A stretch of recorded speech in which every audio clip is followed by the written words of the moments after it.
ये है महाभारत की वास्तविक लड़ाई। ये लड़ाई हुई है अर्जुन और कृष्ण के बीच में, जिसमें कि अर्जुन की नियति थी हार जाना और कृष्ण की नियति थी जीत जाना। दोनों अपना अपना नियत कर्म कर रहे हैं। धर्म के लिए तुम जो भी कुछ करो वो हिंसा नहीं, अंतर समझ लेना। तुम्हारे प्रेम में भी हिंसा है, कृष्ण की हिंसा में भी प्रेम है।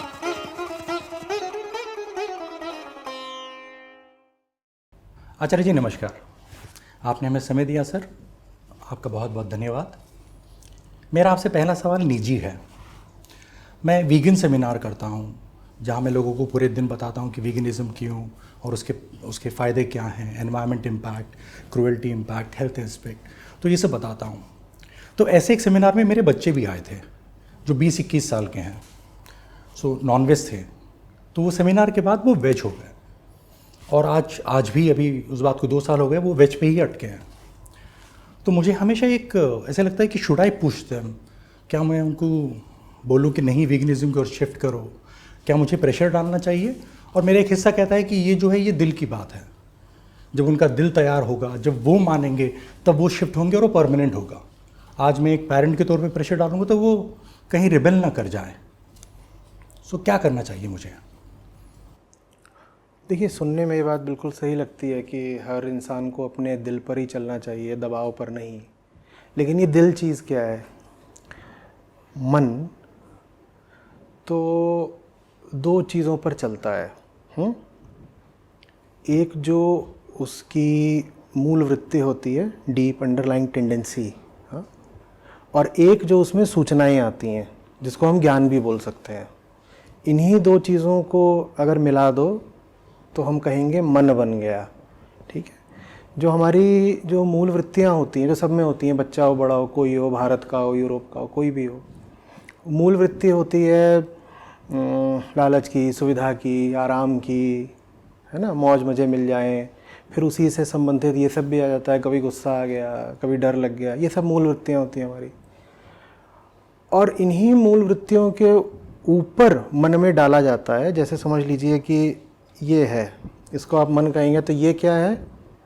ये मूल वृत्ति का ढांचा है।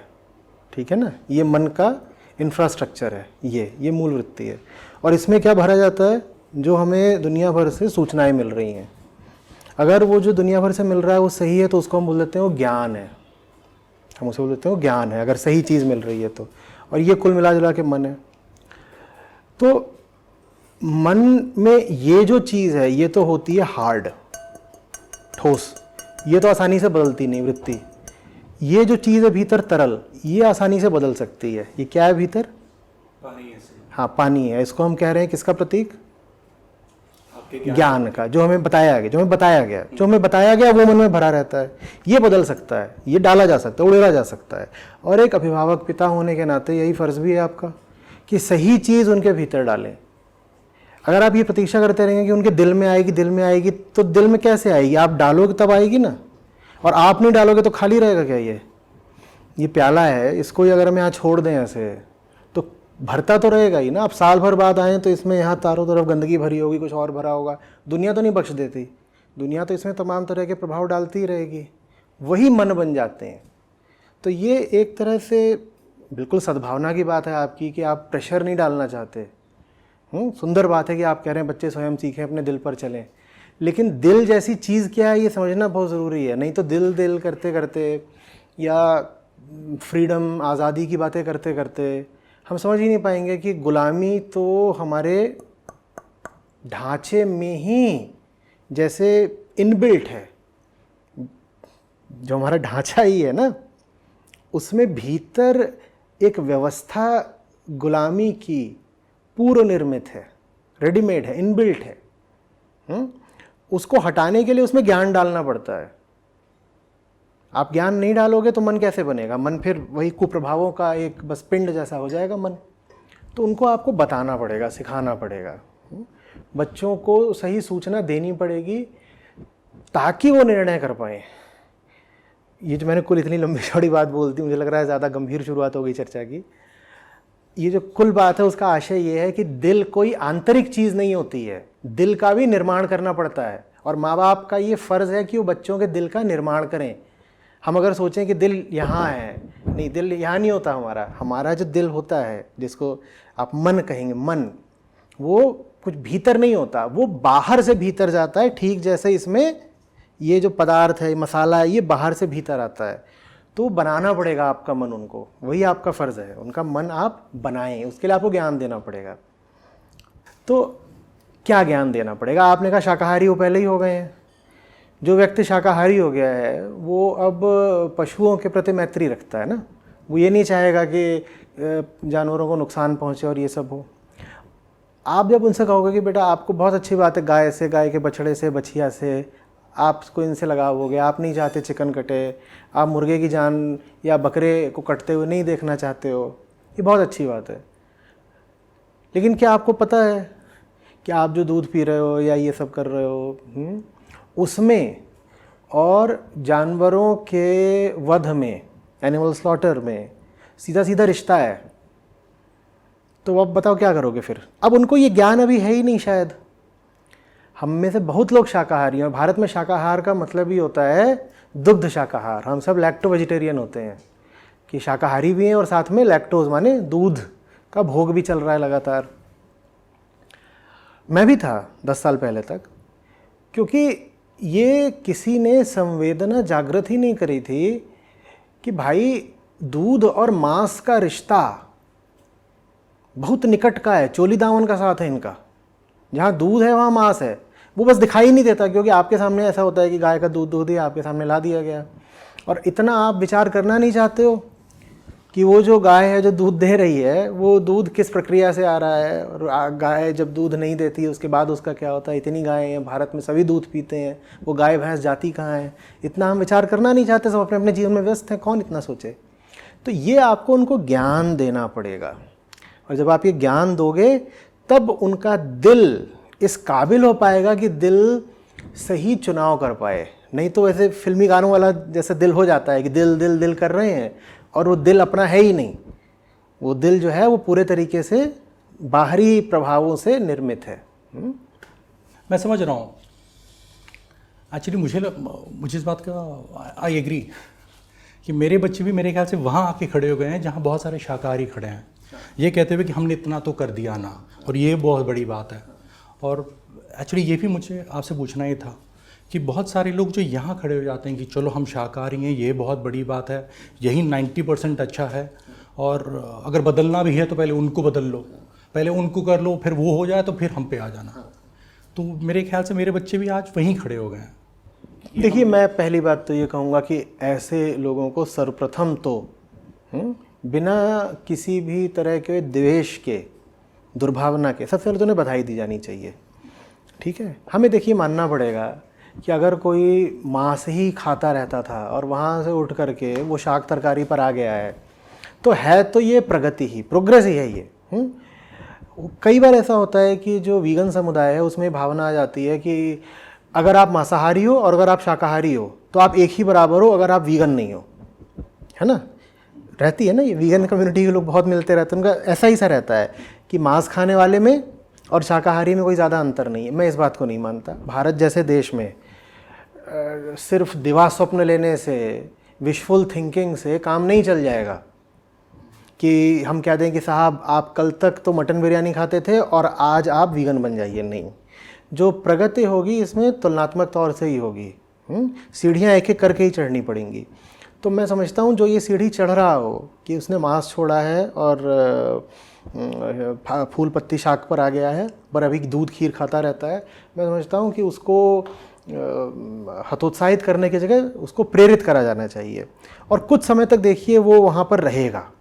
अभी उसको 1 आध साल का मौका देना पड़ेगा जहाँ पर वो सबसे पहले तो शाकाहार के साथ ही समायोजित हो सके, क्योंकि मांसाहारी को भी तलब उठती है, वो भी एक नशे जैसा होता है, जैसे सिगरेट वगैरह का होता है ना।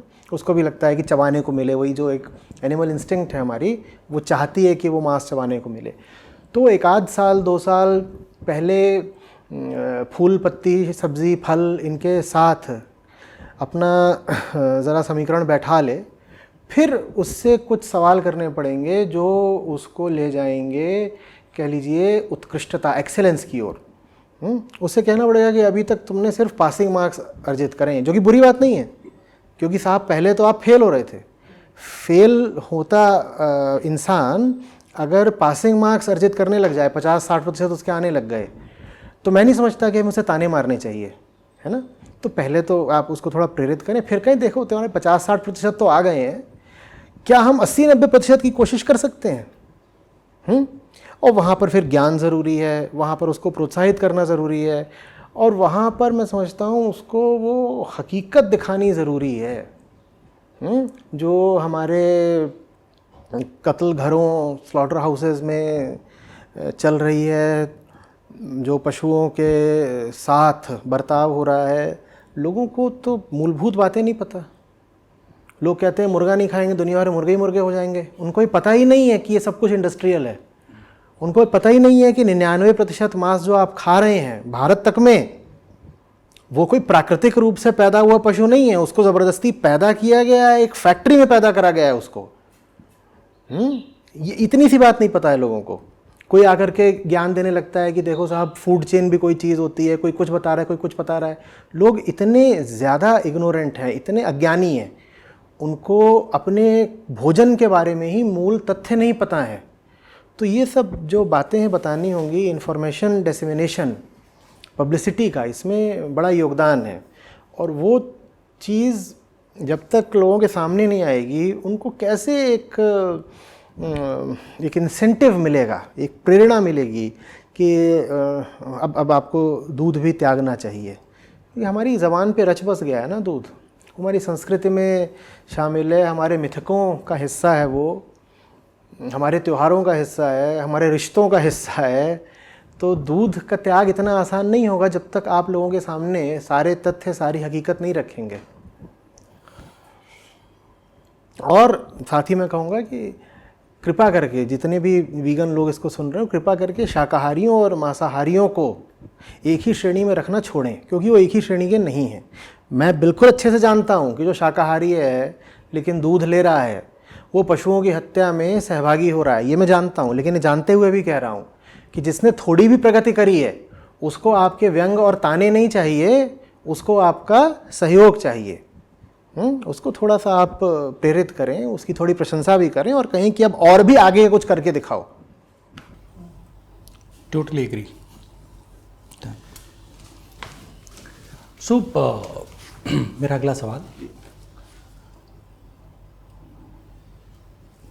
वैसे मैं नास्तिक हूँ, पर मुझे इंडियन माइथोलॉजी, हिंदू माइथोलॉजी काफ़ी अच्छे से पता है। सो मैं यहाँ से बहुत सारी बातें लाता हूँ लोगों को पूछने के लिए, बताने के लिए कि देखो हमारी सभ्यता में, हमारे ग्रंथों में कितनी अच्छे से अहिंसा के बारे में लिखा है, कितने अच्छे से कंपैशन के बारे में लिखा है। तो जब हम लोगों को ये सब बताते हैं तो सामने से कभी कभार ये आता है कि हमारे उन्हीं पुराणों में तो पशु बलि भी है, अश्वमेध यज्ञ भी है। तो वहाँ मैं थोड़ा अटक जाता हूँ, क्योंकि लोग सिलेक्टिवली चूज करते हैं। पहली बात तो ये कि अगर आप अहिंसा का नाम भी लेते हैं तो आप नास्तिक नहीं रह गए, आप आस्तिक हैं। ठीक है, आप नास्तिक हैं नहीं। जो व्यक्ति अहिंसा शब्द का वजन जानता हो, महत्व जानता हो, वो नास्तिक कैसे रह गया? नास्तिक माने वो थोड़ी है जो किसी भगवान या ईश्वर में विश्वास करता है। जो अहिंसक है वो आस्तिक है, जो अहिंसक है वो आस्तिक है। और जो भगवान, ईश्वर, देवी देवता किसी में भी विश्वास करता हो लेकिन हिंसक है, वो नास्तिक है। ठीक है, तो शास्त्रीय दृष्टि से भी देखिएगा तो आस्तिक मालूम है किसको कहा गया है? जो किसी में आस्था रखता हो। किस में? कुछ अच्छाई में ही। कौन सी अच्छाई में? जनरली लोगों का ऐसा मानना है कि जो भगवान की बात करते हैं। नहीं, भगवान से कोई अर्थ नहीं है, ये भी एक बस भ्रांति है। आस्तिक वो है जो वेद में आस्था रखता हो, और वेद का शब्द का अर्थ है बोध, जानना। जानना माने चेतना। जो चेतना की ऊंचाई में विश्वास रखता हो वो आस्तिक है। किसी देवी देवता, भगवान आदि को मानने की ज़रूरत नहीं है आस्तिक होने के लिए। और आप देवी देवता, मंदिर, भगवान में खूब पूजा, आस्था, अर्चना करते हैं, लेकिन चेतना की शुद्धता से आपका कोई लेना देना नहीं। मन को आप उठाना नहीं चाहते, जीवन को ऊंचाई नहीं देना चाहते, तो आप घोर नास्तिक हैं। सारी समस्या ये है कि हम जानते नहीं धर्म क्या है, और नतीजा ये होता है कि बहुत सारे अच्छे लोग चूंकि धर्म का सिर्फ विकृत रूप जानते हैं तो कह देते हैं साहब ऐसा धर्म हमको चाहिए नहीं, हमें नास्तिक होना ज़्यादा पसंद है। भारत में बहुत सारे, दुनिया भर में बहुत सारे ऐसे नास्तिक हैं जो वास्तव में आस्तिक हैं, लेकिन चूंकि उनको पता ही नहीं है कि वो आस्तिक हैं तो अपने आप को बोलते हैं कि हम तो नास्तिक हैं। और बराबर की बात यह है कि अधिकांश लोग जो अपने आप को आस्तिक बोलते हैं वो कहीं से आस्तिक नहीं है, मैं कह रहा हूं घोर नास्तिक हैं वो। तो आप अगर वाकई अहिंसा को महत्व और सम्मान देते हैं तो आप आस्तिक ही हैं। अस्ति से आता है, अस्ति किसको कहा जा रहा है कि अस्ति, अस्ति माने है, नास्तिकता आस्तिकता इनके केंद्र में है अस्ति शब्द। किसको कहा जा रहा है कि है जो कहे कि सत्य है, माने हम जहां है उससे ऊपर भी कुछ होता है, मेरा जैसा मन है, मेरा जैसा जीवन है, इससे बेहतर भी कोई संभावना है, वो आस्तिक है। मैं आपसे पूछूं, क्या आप बेहतर हो सकते हैं? कुछ संभावना है? बहुत। आपने कहा अस्ति, है ना, आपने कहा बहुत है, आपने अभी भी क्या कहा? अस्ति है, तो आप आस्तिक हैं। और मुझसे पूछें आप कि भाई तुम जैसे हो, तुम्हें जिंदगी ऐसी बितानी है, बेहतर होना है, मैं कहूं बेहतर होना ही नहीं, मैं जैसा हूं इससे बेहतर कुछ हो ही नहीं सकता। न अस्ति, कोई संभावना न अस्ति, नहीं है, तो मैं क्या हुआ? तुम्हें नास्तिक हुआ। ये आस्तिक और नास्तिक की परिभाषा, ठीक है। अब मैं इसीलिए बोला करता हूं कि ये जो वीगनिज्म है, जिसको मैं शुद्ध शाकाहार बोलता हूं, जिसके लिए और भी हिंदी में शब्द अभी अभी आविष्कृत किए गए हैं, ये वास्तव में गहराई पकड़ेगा और गति पकड़ेगा अध्यात्म के ही बल से। क्योंकि इतना प्रेम, इतनी करुणा, इतनी मैत्री, इतनी अहिंसा, देखिए साहब, सिर्फ अध्यात्म से ही आ सकती है, किसी विचारधारा से नहीं आ सकती। आप कहें कि नहीं नहीं मुझे शास्त्रों से कोई मतलब नहीं, मैं कुछ समझना नहीं चाहता, बोध से, चेतना से, ध्यान से मेरा कोई संबंध नहीं, लेकिन मुझे तो जानवर अच्छे लगते हैं, मुझे तो पपी क्यूट लगता है, मैं इसलिए वीगन हूँ। मैं क्यों वीगन हूँ? क्योंकि मुझे पपी क्यूट लगता है। ये वीगनिज्म बहुत दूर तक नहीं जाएगा, कि इसमें कोई गहराई नहीं है, इसमें बात बनने नहीं वाली। और अगली बात, कोई वीगनिज्म अपने आप में आखिरी चीज़ थोड़ी होती है।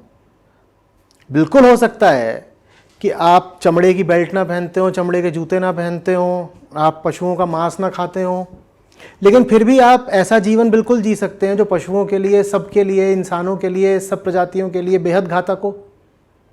तो कोई वीगन होना आखिरी बात हो गई? एक वीगन व्यक्ति भी महादुर्गुणी हो सकता है, महापतित हो सकता है। भाई मैं वीगन हूं, लेकिन मुझे इस तरह का टूरिज्म करना बहुत पसंद है जिसमें जंगल काटे जाते हैं, जिसमें पहाड़ों पे चढ़ करके जो वर्जिन माउंटेन्स और वर्जिन फॉरेस्ट्स हैं वहाँ भीतर घुस घुस के किया जाता है। अब जहाँ तुम घुस रहे हो वहाँ पे जानवरों का बसेरा हुआ करता था, और वहाँ पे जा करके तुमने क्या करा?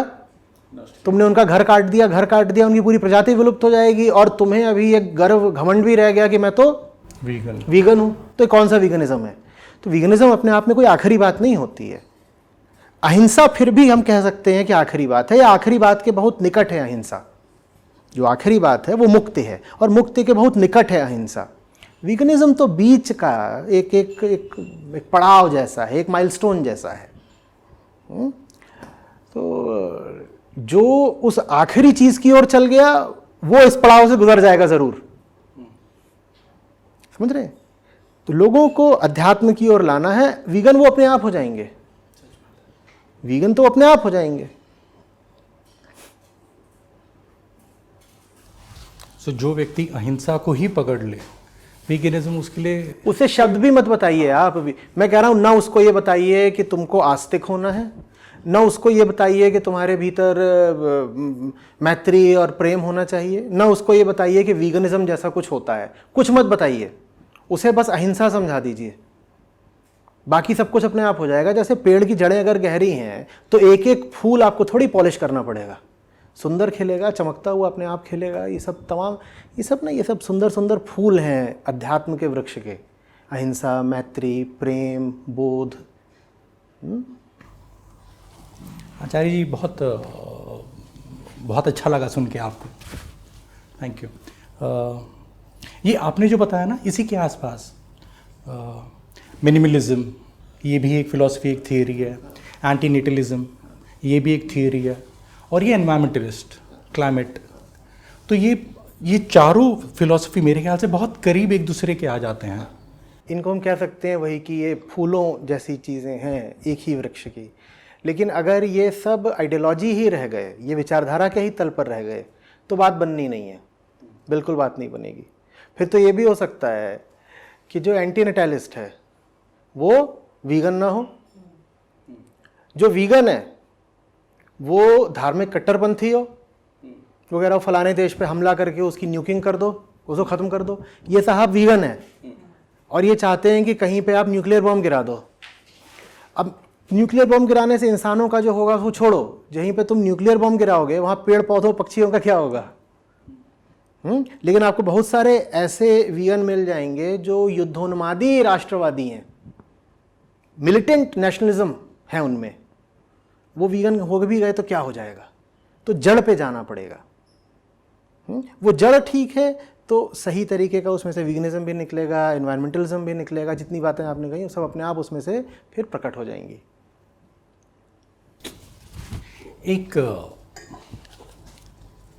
एक सवाल थोड़ा सा स्पेसिफिक पूछ रहा हूँ मैं आपसे कि कुछ लोग जो ये एनवायरमेंटलिस्ट होते हैं, जो ये क्लाइमेट के लिए लड़ना चाहते हैं, ऐसे क्यों होता है कि ये वीगनिज्म या ये जो पशु खेती हो रही है जिसकी वजह से जो एनवायरनमेंट पे नुकसान हो रहा है उसकी ओर नज़र क्यों नहीं डालना चाहते? ये यानी इतना डिफिकल्ट क्यों हो जाता है उनके लिए कि वो सिर्फ सुपरफिशियली करना चाहते हैं और उस सुपरफिशियल में उनको बड़ा अच्छा लगता है, स्वयं का कुछ त्याग करना नहीं पड़ा? मैं सोच रहा हूँ कि मैं किस तल पर आपको उत्तर दूँ, क्योंकि मैं जहाँ से देखता हूँ तो मैं तो हर चीज़ की जड़ देखता हूँ। मैं तो कहूँगा अज्ञान हर चीज़ का कारण है, माया है, मूर्खता है, और क्या बोलूँ इसमें मैं। आप कह रहे हो आप पर्यावरण प्रेमी हो, पर्यावरण आपको देखना है, हवा में अभी SPM कितना है और गैसें कितनी हैं और ये सब देखना है आपको। आप नॉइज़ पोल्यूशन, लाइट पोल्यूशन तक की बात करने को तैयार हो, आप फॉरेस्ट कवर की बात करने को तैयार हो, आप ये सारी बातें कर रहे हो। लेकिन आप ये नहीं बात करना चाहते कि इन सब के केंद्र में जो इस प्रजाति की बाकी सब प्रजातियों के प्रति हिंसा बैठी है वो चीज़ है, उसका आप नाम नहीं लेना चाहते। अब नाम न लेने के पीछे बहुत एक छोटा सा कारण भी हो सकता है, आपको शायद इसमें हंसी आ जाए। ये तक हो सकता है मैं वैसा एक्टिविस्ट हूँ और मेरे पिताजी या मेरी प्रेमिका जी वो खुद घोर मांसाहारी हैं, और मैं अगर बाहर निकल करके कैंपेन करूं कि पशुओं के प्रति क्रूरता नहीं होनी चाहिए, नहीं होना चाहिए, तो मेरे घर में भूचाल आ जाएगा। तो इतनी छोटी सी बात भी हो सकती है। और ये जो बात है छोटी सी ऊपर से है, नीचे से छोटी क्यों नहीं है? क्योंकि घर में गलत संबंधों के पीछे जो कारण है वही कारण बाहर विकृत विचारधाराओं के पीछे है। गलत संबंध आप तब बनाते हैं जब आपका मन साफ नहीं होता, चेतना में स्पष्टता नहीं होती, तो आप गलत संबंधों में पड़ जाते हो। इसी तरीके से जब चेतना में सफाई नहीं होती, बोध, अंडरस्टैंडिंग नहीं होती, तो आप किसी भी तरीके की आइडियोलॉजी को पकड़ लेते हो जो फैशनेबल होती है या जो आपको थोड़ा सा प्रभावित करती है, आकर्षित करती है, पकड़ लेते हो। दोनों में ही कौन सी चीज़ का अभाव है? अध्यात्म की गहराई का, साफ दृष्टि का। जब साफ दृष्टि नहीं होती तो आदमी इसी तरीके से बटा बटा जीवन जीता है कि एक और तो वो एक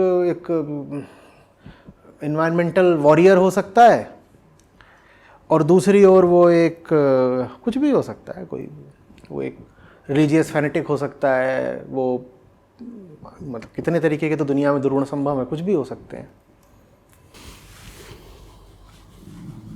एक्चुअली जो आपने बताया सही है कि अगर अध्यात्म करें आप अगर आप रिसर्च करें, सोचें गहरा, तो सब कुछ साफ ही हो जाता है। और ये चीज़ इतनी सरल, इतनी सीधी है कि मानने का मन नहीं करता।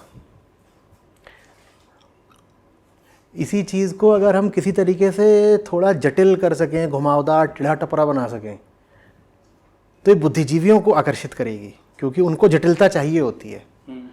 अगर हम इसके मॉडल बनाएं, ये बनाएं, वो बनाएं, ऐसा वैसा, उसके अराउंड एक फ़िलॉसफी, एक थ्योरी निर्मित करें, ये सब करें, तो ये आकर्षित लगेगी। पर जैसे ही आप बोल दो कि दुनिया की सारी समस्याओं की वजह है तुम्हारा कलुषित मन, तुम्हारा कंडीशनड माइंड, और जब तक उसको ठीक नहीं करोगे तो कैंपेन चला करके, आइडियोलॉजी वगैरह दिखा करके कुछ होने का नहीं।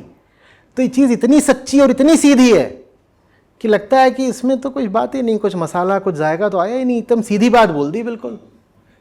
सच के साथ समस्या ही यही है ना, वो एकदम सरल, साफ, सीधा और नंगा होता है। उसके पास कुछ ऐसा नहीं है कि वो अपने आप को बेच सके, उसमें ग्लैमरस जैसा कुछ नहीं है।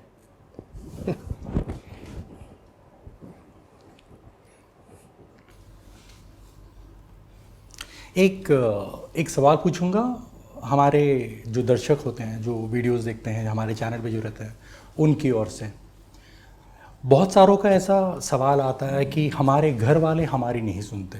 बाहर हम कर लेते हैं काम, लोग सुन लेते हैं, लेकिन हमारे अपने घर वाले हमारी बात नहीं सुनते। शायद हमें वो कहावत घर की मुर्गी दान बराबर समझ लेते हैं। और तो हम क्या करें घर वालों के लिए? और ये बहुत इम्पोर्टेंट इसलिए हो जाता है क्योंकि ये जो एक्टिविस्ट हैं, ये जो वीगन हैं, इनको घर से ही इतने शायद ताने मिल जाते हैं या बातें सुन जाते हैं कि डिमोटिवेट हो जाते हैं। तो समस्या क्या है? आप दूसरों के घर वालों को समझाओ, दूसरे आपके घर वालों को समझा देंगे। भाई आप अपने ही घर वालों को समझाते रहोगे तो दूसरों के घर वालों को कौन समझाएगा? और दूसरों के घर वाले क्या अपने ही घर वालों को समझाते रहेंगे? आपके घर वालों की परवाह करने के लिए बहुत लोग हैं। आप क्यों इतना परेशान हो कि मेरे घर वालों क्या होगा, मेरे घर वालों क्या होगा? अपने घर वालों को कोई नहीं समझा सकता, कोई नहीं समझा सकता। ठीक है, आप बाहर काम करो, बाहर वाले आपके घर में काम कर देंगे।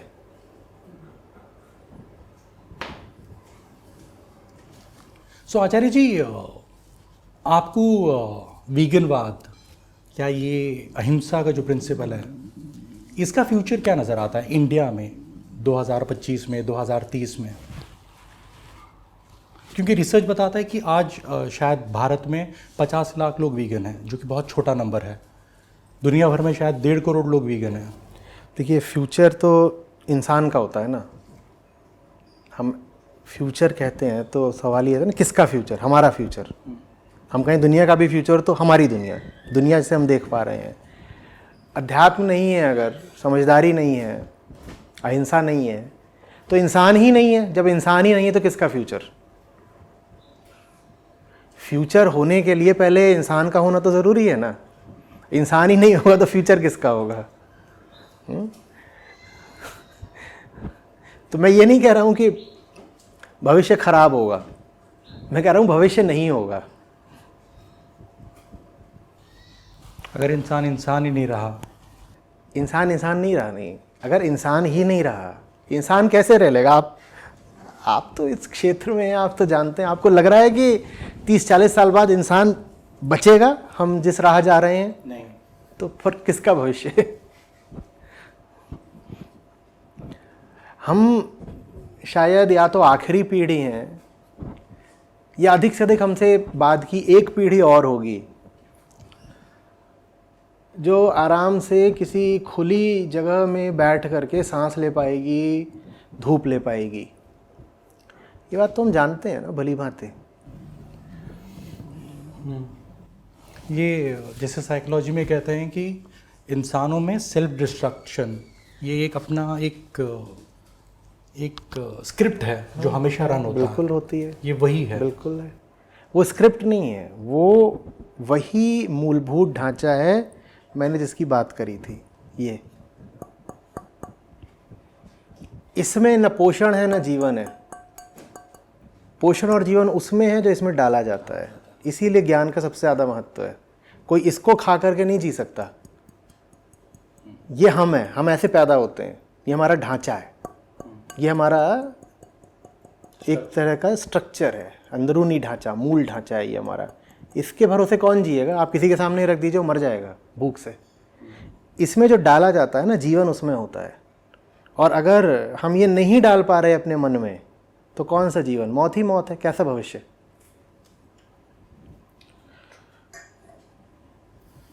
एक तरह से मौत जन्म लेती है, मौत जन्म लेती है, जीवन उसमें डालना पड़ता है। ये जन्म लेता है ना, ये तो मौत है, ये तो चलती फिरती मौत है, इसमें थोड़ी जान है। जीवन इसमें डालना पड़ता है, मौत जन्म लेती है।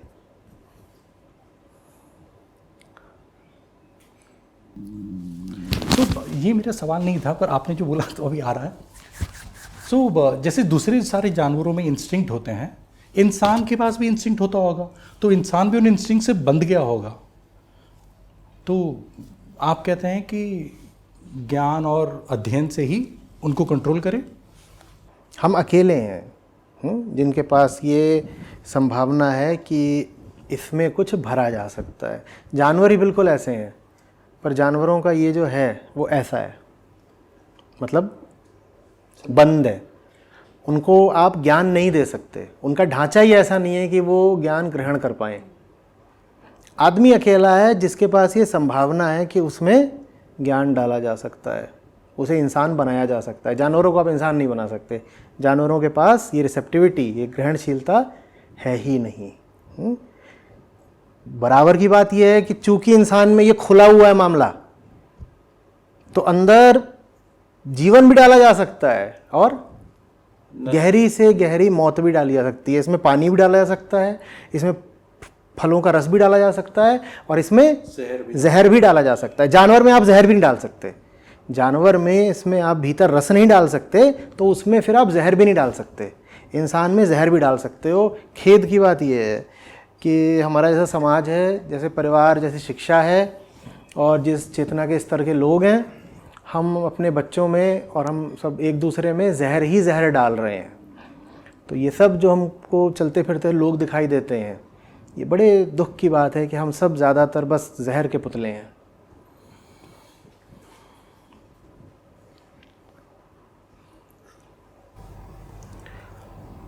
उस जहर का प्रमाण बता देता हूँ ना आपको। जहर क्या चीज़ होती है? जहर की परिभाषा क्या है? जो आपको ख़त्म करे, जो आपको ख़त्म कर दे, जो अपने संपर्क में आने वाले जीवन को ख़त्म करता चले, उसको क्या बोलते हैं? जहर ही हुआ। जहर की बिल्कुल ठीक परिभाषा है। जो अपने संपर्क में आने वाले जीवन को ख़त्म करता चले, उसको बोलते हैं जहर। और मैंने कहा हम सब इंसान नहीं हैं, हम जहर के चलते फिरते पुतले हैं। हमारे संपर्क में जो भी जीवन आता है, हम उसका क्या करते हैं? नष्ट ही करते हैं। आपने लोगों को देखा है, लोग चलते रहते हैं, ऐसे चल रहे होंगे, बगल में उनके पेड़ पौधे लगे होंगे, उसकी पत्तियां नोचते हुए चलते हैं। देखा है? छोटा बच्चा होगा, उसको घर में ही ये ट्रेनिंग दे देते हैं कि फूल तोड़ दो, पत्ती तोड़ दो, कीड़ा कुचल दो, छिपकली मार दो। जो अपने संपर्क में आने वाले जीवन को लगातार नष्ट करता चले, हानि पहुंचाता चले, उसको जहर नहीं बोलेंगे तो क्या बोलेंगे? आपका आपके माहौल पर क्या असर पड़ता है, उसी से तो निर्धारित होगा ना कि आप अमृत हैं या आपको विष बोलें। आप अगर जीवन दाता हैं तो अमृत हैं आप अगर जीवन हरता हैं तो जहर हैं आप।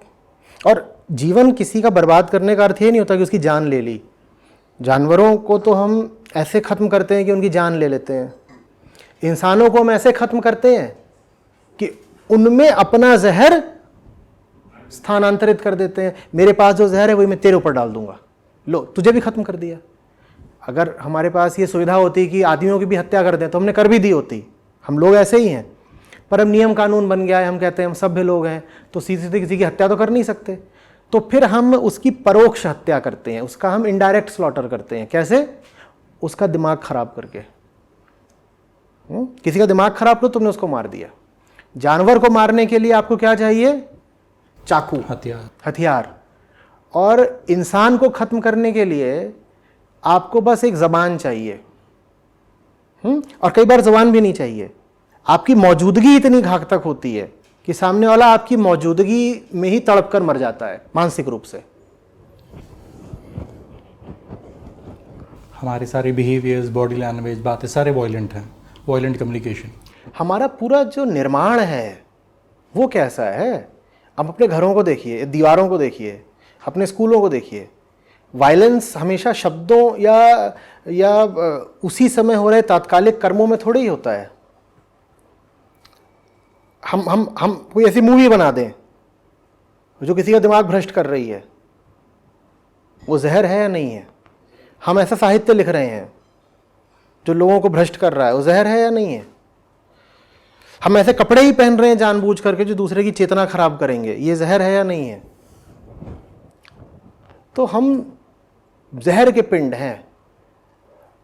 हम वीगन समुदाय में बात करते हैं कि हम जानवरों के साथ क्या व्यवहार कर रहे हैं। हमें ये समझ में ही नहीं आता कि जहर जिस पर गिरेगा उसी को मौत देगा। बात जानवर की या इंसान की नहीं है।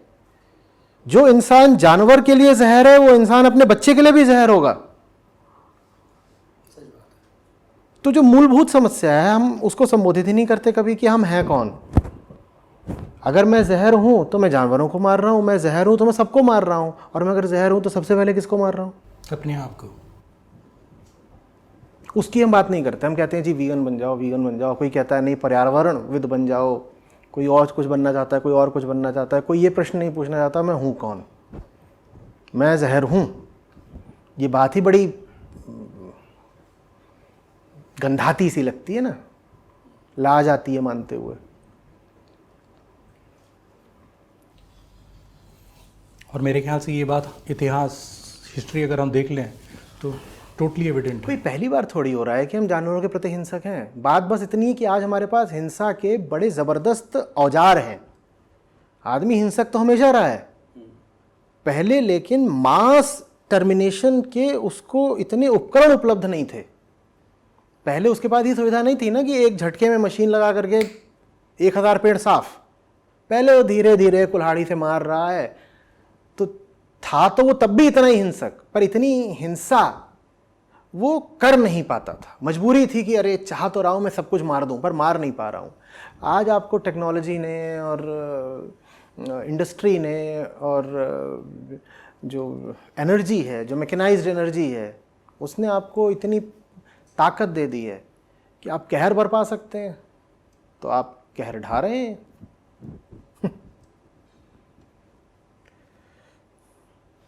मैं गया था, आपने बात करी, हम इतिहास की बात कर रहे हैं। ये जो यहाँ पर है, अरे नहीं, हमारे देवेश जी कहाँ के हैं?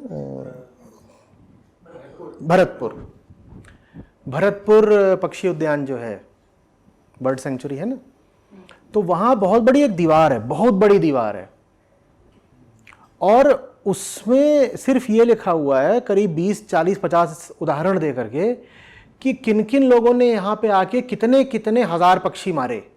और बड़े गौरव से उन दीवारों पे ही अंकित है कि फलाना अंग्रेज वाइसरॉय यहाँ आया था और उसने, और उनको वो पक्षी नहीं बोलते, उन्हें तो बैग्स जो शब्द इस्तेमाल करते हैं वो बैग्स, उसने यहाँ पे 6500 बैग्स मारे। फलाने राजा आए थे, कोई छोटा मोटा राजा कोई इधर उधर का, उसने यहाँ पे आके 1500 बैग्स मारे। तो हम हमेशा से ही ऐसे रहे हैं, बल्कि अब तो हो सकता है हम कुछ कम हिंसक हो गए हो। पर बर्ड सेंचुरी में उन्होंने वो दीवार क्यों लगाया? बर्ड सेंचुरी में दीवार है और बड़ा है, उसका आप गूगल करेंगे शायद मिल भी जाए आपको। ये चीज बर्ड सेंचुरी में अंकित है। भाई इतिहास की बात है, वो उसको रखना चाहते हैं।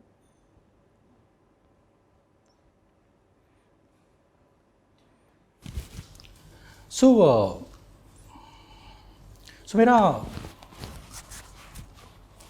आपसे मैं ये पूछना चाहता हूँ कि जो सनातनी है, जो सनातन दर्शनों को मानता है, क्या ये उसका धर्म बनता है, क्या ये उसका फ़र्ज़ बनता है कि वो आज की हकीकत देखे और जो आज लागू हो उसको फॉलो करे? देखिए, फ़र्ज़ बनता है, ये बात ही सनातनी नहीं है। सनातन जिसको आप दर्शन कहेंगे, मुख्यतः वेदांत, वो कोई कर्तव्य वगैरह निर्धारित नहीं करता। वो आपसे कहता है कि तुम जान लो तुम कौन हो, तो तुम समझ जाओगे तुम्हें करना क्या है। मैं बेहोश हूँ, मुझे पता ही नहीं कि मैं बहुत प्यासा हूँ, मेरा हलक सूख रहा है। वो कहता है थोड़ा जगो, और जगते ही तुम्हें पता चल जाएगा तुम प्यासे हो। मुझे पता ही नहीं मैं प्यासा हूं।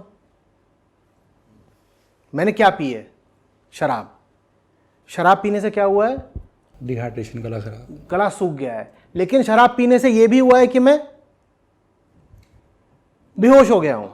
अब मेरा गला सूखा है किसकी वजह से? शराब। और मैं बेहोश भी हूं किसकी वजह से? शराब। तो मैं बहुत प्यासा हूं, मुझे पता ही नहीं क्योंकि मैं नशे में हूं। शराब ने दो काम करे हैं, मुझे उसने यहां से प्यासा करा है और यहां से बेहोश करा है। वेदांत कहता है तुम जगो तो सही, तुम जगो, तुम जान जाओगे तुम कौन हो। तुम कौन हो में उत्तर ये नहीं आता मैं आत्मा हूं, तुम कौन हो में उत्तर आता है मैं प्यासा हूं। मैं प्यासा हूं। मैं प्यासा हूं तो मैं समझ गया ना मेरा कर्तव्य क्या है। क्या है मेरा कर्तव्य? पानी ढूंढो। तो वेदांत इस चीज में नहीं चलता कि डूज डोंट्स कमांडमेंट्स, कुछ नहीं। Self aware. सीधी सी बात है। मुझे नहीं पता होगा तो किसको पता होगा मेरी हालत क्या है? मेरे अलावा किसको पता हो सकता है मेरी हालत क्या है?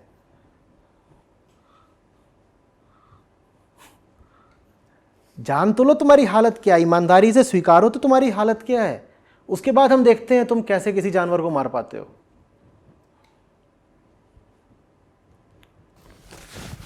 एक्चुअली सारे सवालों के आप जो मूल बता देते हो वो आ जाके वहीं आ जाता है कि सेल्फ अफेयर, अध्ययन करें, और उसी में सब कुछ है। अध्ययन भी देखिए, काफ़ी लोग होते हैं जो कर चुके होते हैं, कर रहे होते हैं। अध्ययन भी काम नहीं आता अगर कोई मुंह पे ये बोलने वाला नहीं है कि तुम बेईमान हो। बेईमानी हमारी इतनी बड़ी चीज़ होती है, सुरसा समान उसका मुंह होता है, वो सारे ग्रंथों को भी लील लेती है। बहुत लोग हैं जिन्होंने ग्रंथ पढ़ रखे हैं और ग्रंथ पढ़ने के बाद भी वो महाबेईमान है। तो अपने आसपास, अपने अपने निकटता में कोई ऐसा चाहिए होता है जो एकदम ऐसे बोले तुम बेईमान हो। अब लेकिन फिर उसके लिए कई स्थितियां अनुकूल होनी चाहिए, कई संयोग बनने चाहिए। रिश्ता ऐसा होना चाहिए कि वो आपको मुंह पे बोल भी दे कि तुम बेईमान हो और आप उसे भगा भी ना दें। रिश्ता ऐसा होना चाहिए कि आप उसको अधिकार दे दें कि ज़रूरत पड़े तुम्हें चाटा ही मार देना, तब जा करके बात बनती है। नहीं तो देखिए, ग्रंथ तो मुझे कई बार लगता है बड़े बेसहारा से होते हैं। आप उनको उठाते हो, पढ़ते हो, यहाँ रख दिया, वहाँ फेंक दिया, जो आपको मन करा वो बात पढ़ी, जो बात नहीं मन करी उसको अस्वीकृत कर दिया। ग्रंथ बेचारे क्या करेंगे? लेकिन शायद ग्रंथों के अतिरिक्त कोई उपाय भी नहीं है, तो मैं भी ग्रंथों की वकालत करता हूँ, सबसे कहता हूँ ग्रंथ पढ़ो। अभी हम सबके घरों में उपनिषद भेज रहे हैं, घर घर उपनिषद उस अभियान का नाम है। तो लेकिन हमारी बेईमानी ग्रंथों पे भारी पड़ जाती है, अफसोस की बात है। और फिर हम दोष ग्रंथ को दे देते हैं कि दम नहीं था, पढ़ रखा है, दम नहीं था। इतना भी नहीं, कह देते हैं कि हम जो कर रहे हैं वो बात ग्रंथ से ही निकल रही है। अपनी बेईमानी को हम ग्रंथ का समर्थन भी दिलवा देते हैं। हम कहते हैं ग्रंथ में ही तो ये बात लिखी है कि ऐसी बेईमानी करो। Very right. हम इतने होशियार हो गए हैं। आदमी की होशियारी। सो आप बता रहे हैं कि हमें अपने आप से झूठ बोलना बंद करना होगा, और हो सके तो ऐसा माहौल बनाए अपने आसपास जहां लोग हमें झूठ ना बोलें, जो हमें सुनना अच्छा लगता है, पर सच बोलें। मिरर। खास तौर पे शिक्षकों और अभिभावकों को मैं बार बार कहता हूँ, कुछ भी हो जाए, कैसा भी हो बच्चा, उसमें बहुत प्रतिभा ना हो, बहुत मेहनती ना हो, किसी भी तरीके से वो विलक्षण ना हो, तो भी उसमें एक बात ज़रूर डाल देना, असली रहो, खरे रहो, बी रियल। मुखौटा पहनना, आडंबर करना, ये वो कुछ नहीं है। ठसक लाइफ। पर सारे लोग इतने बहादुर या इतने बहादुरी नहीं चाहिए, सहजता चाहिए। डर जाते हैं ना कि लोग अपनाएंगे कि नहीं। अब मैं लोगों चाहता हूँ कि लोग अपनाएं तो मैं वैसे करने लग यही जाता तो फिर इसीलिए तो अभिभावक ऐसे चाहिए ना, जो ये धमकी न दें कि हम तुमको छोड़ ही देंगे। ये धमकी नहीं होनी चाहिए कि तुमको छोड़ ही देंगे और कुछ हो जाएगा। ये हमारी ओर से एक आश्वस्ति, गारंटी है। क्या? देखो, रिश्ता नहीं तोड़ेंगे, रिश्ता नहीं तोड़ेंगे। बाकी तुम अगर बेईमानी का काम करोगे तो सज़ा भी दे सकते हैं, मुंह पे बोल भी देंगे, कुछ भी कर देंगे, लेकिन तुमको इतना भरोसा निश्चित दिला रहे हैं कि साथ नहीं छोड़ने वाले। ये मेरे ख्याल से एक स्वस्थ रिश्ते की बुनियाद होनी चाहिए कि एक दूसरे से झूठ तो बिल्कुल नहीं बोलना है। ये डरना वरना नहीं है कि अरे कहीं हर्ट ना हो जाए, बुरा ना माने, चोट ना लग जाए, ये सब कुछ नहीं। साथ ही साथ बात ये भी है कि हमें पता है इंसान कैसा होता है। तुम कोई दुर्गुण, कोई दोष दिखा दोगे, कोई बात नहीं, हम छोड़ेंगे तो नहीं, लेकिन साथ ही साथ हम तुम्हें छोड़ेंगे भी नहीं। तुम गड़बड़ करोगे तो छोड़ेंगे नहीं, लेकिन कितनी भी गड़बड़ कर लो तुम्हें छोड़ेंगे नहीं।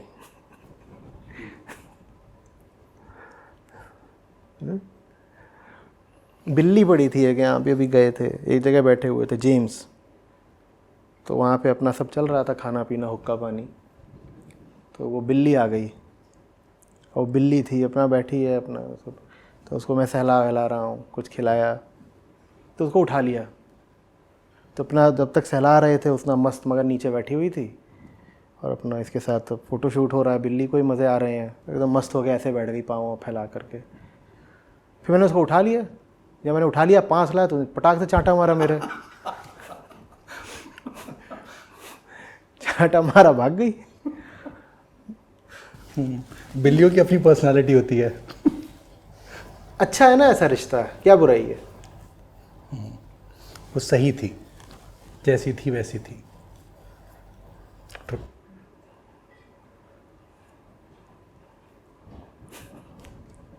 बच्चों से भी क्यों नहीं हो सकता? क्या ज़रूरत है कि बच्चे आपसे आडंबर करें, आप बच्चों से आडंबर करें? क्यों नहीं बातचीत हो सकती? क्यों नहीं खुली चर्चाएं हो सकती? ओपननेस बड़ा सुंदर शब्द है। उसका अर्थ क्या होता है?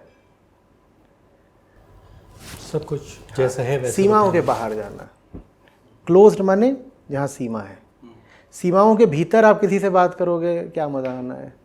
ओपननेस का मतलब होता है कि हम सब में एक बहुत बड़ी संभावना होती है, हम सब के भीतर एक आसमान जैसा है, उसको कहते हैं ओपन।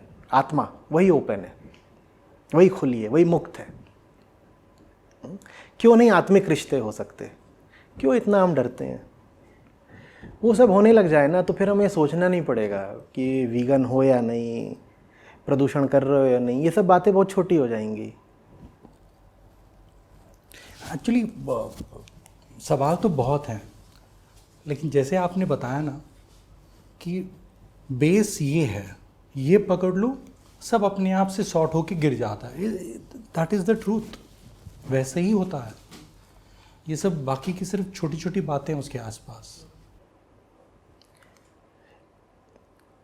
इसीलिए मैं वीगन हूँ, लेकिन मैं सिर्फ वीगन नहीं हूँ। आप बात समझ रहे हैं ना? मैं किसी वजह से वीगन हूँ। वीगनिज्म से आगे की कोई चीज़ है, वीगनिज्म से ज़्यादा मूलभूत कोई चीज़ है, उसके कारण मैं वीगन हूँ। कोई वीगन होना मेरा लक्ष्य नहीं है, वीगनिज्म मेरी कोई आइडियोलॉजी नहीं है। चूँकि एक सच्ची ज़िंदगी जीनी है, चूँकि मैं आध्यात्मिक हूँ, मैं इसलिए इस वीगनवाद का समर्थक हूँ। ये अंतर समझना बहुत ज़रूरी है। नहीं, 100%। वीगनवाद के जो सिद्धांत है वो आपके सही जिंदगी का एक छोटा सा हिस्सा है। छोटा सा हिस्सा है, और वो उसमें से नैसर्गिक, ऑर्गेनिक रूप से निकल रहे हैं।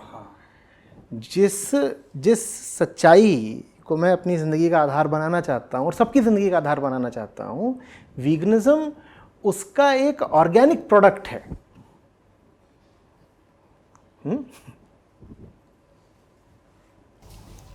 सो एक थोड़ा सा एक सवाल, ये जो आपने कहा परफेक्ट, एकदम बिल्कुल सही।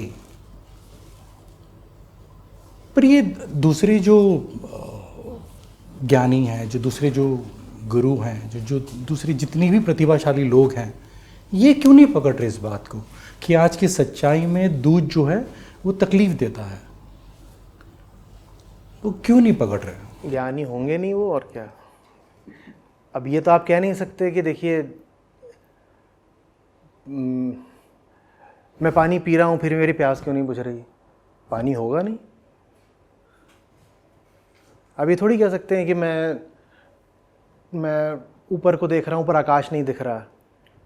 अगर दो बातें ऐसी आप बोल रहे हैं जो परस्पर विरोधाभासी हैं तो दोनों में से एक बात तो झूठ होगी ना। आप दो बातें ऐसी बोलें जो परस्पर विरोधाभासी हैं तो दोनों में से एक बात झूठ होगी। एक और तो आप कह रहे हो ज्ञानी है और दूसरी आप कह रहे हैं कि वो हिंसा का विरोध भी नहीं कर रहे। तो इन दोनों में से एक बात तो झूठ होगी, नहीं होंगे ज्ञानी।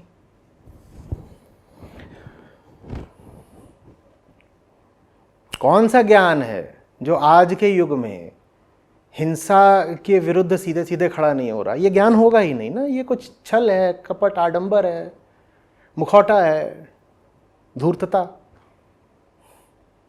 सामाजिक शोषेबाजी। कुछ ऐसा बोल दो जो सामाजिक तौर पर स्वीकार्य भी हो और ज्ञानी होने का ठप्पा भी लग जाए।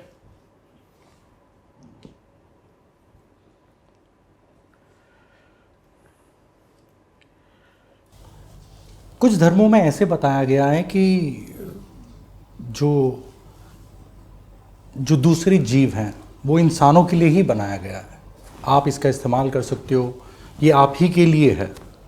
तो बहुत सारे लोग इसको एकदम फर्म फिलॉसफी पकड़ के चलते हैं। हमारे तो धर्मों में कहा गया है कि ये सारे हमारे लिए है, इसलिए हम इस्तेमाल कर रहे हैं, इसमें गलत क्या है? नहीं, बिल्कुल ठीक कहा गया है। सारे जीव इंसान के लिए ही हैं, बिल्कुल ठीक कहा गया है। मैं भी मानता हूँ ये घास मेरे लिए है, मैं भी मानता हूँ ये केले का पेड़ मेरे लिए है, ये बरगद का पेड़ मेरे लिए है, मैं मानता हूँ ये पूरा विश्व, पूरी कायनात मेरे लिए है। पर किस तरह मेरे लिए है? मैं उसको खा जाऊं इसलिए मेरे लिए है? आप मुझे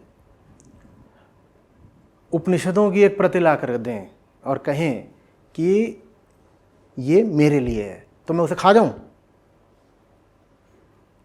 अगर धर्म ग्रंथ ने आपको ऐसा बता भी दिया कि फलाने जीव या फलानी चीज आपके लिए है, तो लिए है का अर्थ क्या हुआ?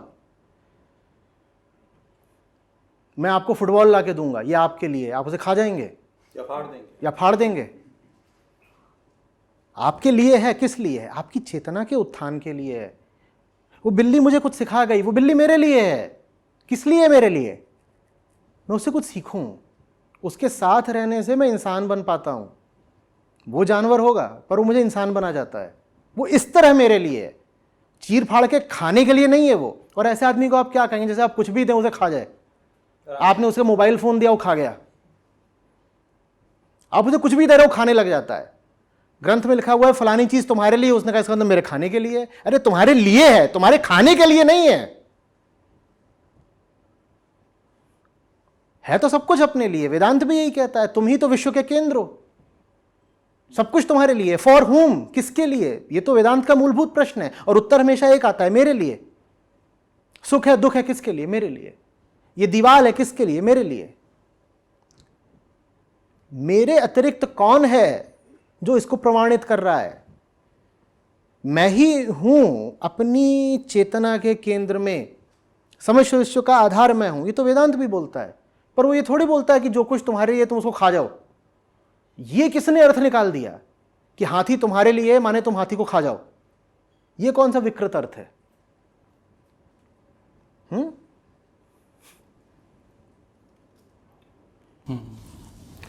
उल्टा वो मेरे लिए है तो उस वजह से मेरी जिम्मेदारी और बढ़ती है। क्या बात कही आपने, बहुत बढ़िया, सुंदर बात, बहुत अच्छी बात। आप अपने बेटे को ले जा करके एक मोबाइल फोन दे देंगे, कहेंगे तुम्हारे लिए है, तो दो तरफा जिम्मेदारी आ गई।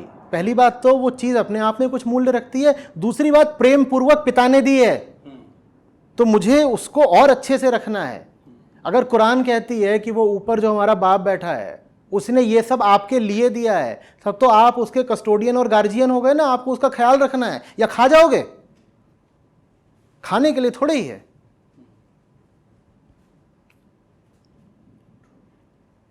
सो आपने ये कहा हुआ है, मैंने सुना है आपकी वीडियोस में, लेकिन मैं स्पेसिफिकली पूछना चाहता हूँ, आपका संदेश जो वीगन एक्टिविस्ट हैं इंडिया में, जो वीगन का प्रचार करना चाहते हैं, उनको आपका एक स्पेसिफिक संदेश कि इंडिया में कैसे करना चाहिए उनको एक्टिविज़म। वो फॉरेन को कॉपी करेंगे तो नहीं चलेगा, एकदम नहीं चलेगा, और मुझे ही पसंद नहीं आते। हाँ, बहुत सारे लोग बस बाहर वालों की ही सुनते हैं, पर उनके मेरे ख्याल से कल्चर अलग हैं। देखिए, कोई वजह रही है ना, आपसे पूछ रहा हूँ कि दुनिया भर में कुल मिलाकर के जितने लोग शाकाहारी नहीं हैं, उससे ज़्यादा शाकाहारी आज भी भारत में है। दुनिया भर में, वीगनिज्म हटाइए, अगर शाकाहारियों की भी गिनती करें तो दुनिया भर में कुल जितने शाकाहारी हैं, सिर्फ भारत में उससे ज़्यादा शाकाहारी हैं। ऐसा क्यों हुआ है? वजह, यहाँ पे कोई वेजिटेरियन मूवमेंट चला था? नहीं। यहाँ क्या था? हाँ, भारत में लोग शाकाहारी क्यों हैं? क्योंकि यहाँ पे अलग अलग मान्यताएं हैं, अहिंसा के। बिहार भी है मान्यताएं।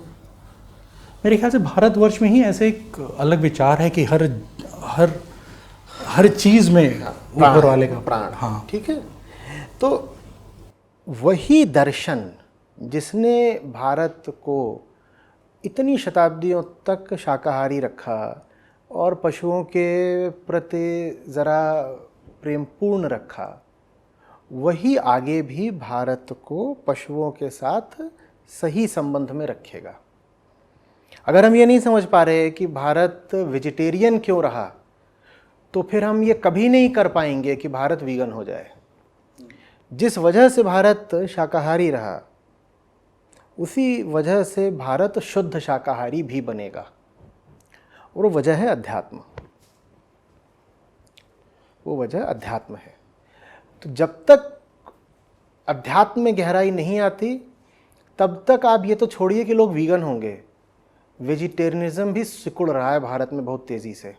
और वेजिटेरियनिज्म का सिकुड़ना और धर्म का पतन बिल्कुल साथ साथ चल रहे हैं, क्योंकि भारत में शाकाहार था ही धर्म की बदौलत। धर्म ने ही भारत को शाकाहारी रखा था। जैसे जैसे धार्मिक चेतना का पतन हो रहा है, वैसे वैसे शाकाहार भी गिर रहा है। भारत में अब शाकाहारी 30% से भी कम बचे हैं। आज़ादी के समय शाकाहारियों का अनुपात 50% से ज़्यादा हुआ करता था, और ये जो गिरावट आई है, ख़ासतौर पर पिछले 20-30 सालों में आई है। ये जो नई पीढ़ी है, इसमें अनुमान है कि शाकाहारियों का प्रतिशत 15 से भी कम है, और जो शाकाहारी हैं भी इस नई पीढ़ी में, उसमें अधिकांशतः धार्मिक और पारंपरिक कारणों से हैं। समझते कुछ नहीं है।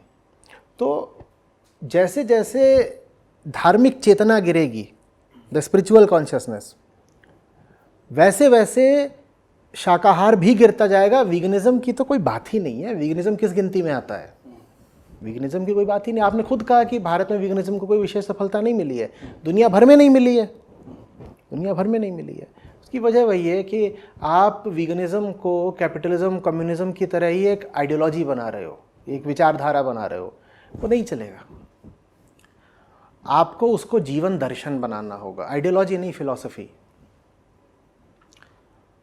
जब तक अहिंसा और सच्चाई और प्रेम आपके जीवन का आधार ही नहीं बनते, तब तक वीगनिज्म के लिए कोई भविष्य नहीं है। मुझे मालूम है हमें सुनने वाले बहुत से लोग कहेंगे, ये तो बड़ा लंबा चौड़ा काम बता दिया आपने, अब क्या हम रिलीजियस क्रूसेडर्स बन जाएं, अब हम क्या धार्मिक मिशनरी बन जाएं? साहब, बनना पड़ेगा, नहीं तो वीगन वीगन नारा लगाते रहो, कुछ होगा नहीं। बस ये होगा कि फैंसी कैफ़े खुल जाएंगे जिसमें 700 रुपये का पिज़्ज़ा मिलेगा, वीगन पिज़्ज़ा।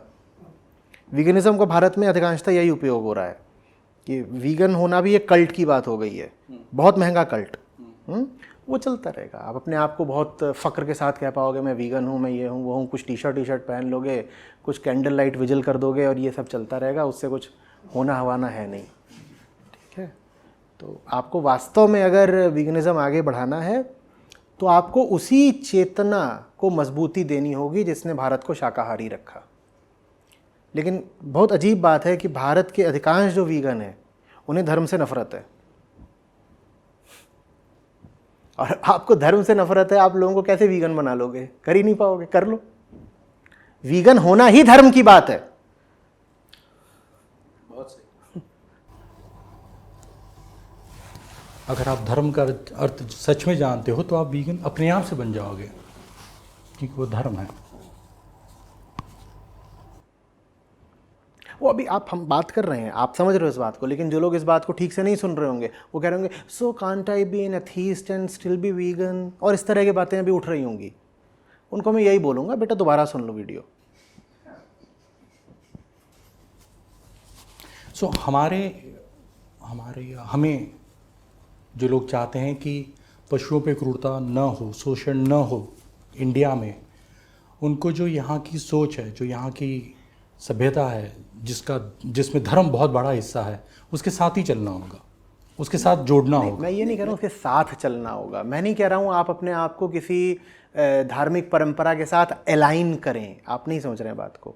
मैं कह रहा हूँ उस धार्मिकता का आप में प्रस्फुटन होना चाहिए। मैं ही नहीं कह रहा हूँ कि आप भी मानना शुरू कर दें कि मैं हिंदुइज्म को और अब ज़्यादा मानता हूँ क्योंकि इससे वीगनिज्म आगे बढ़ेगा। Religion is not a means to some other end, religion is the end. तो धार्मिकता यदि है तो वीगनिज्म अपने आप होगा।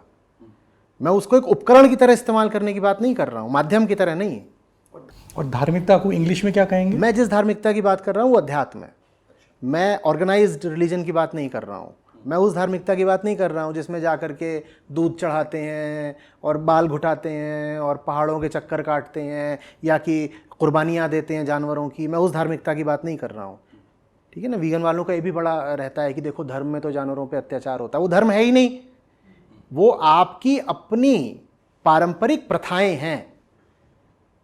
सोशल कस्टम्स को धर्म नहीं बोलते, ठीक है।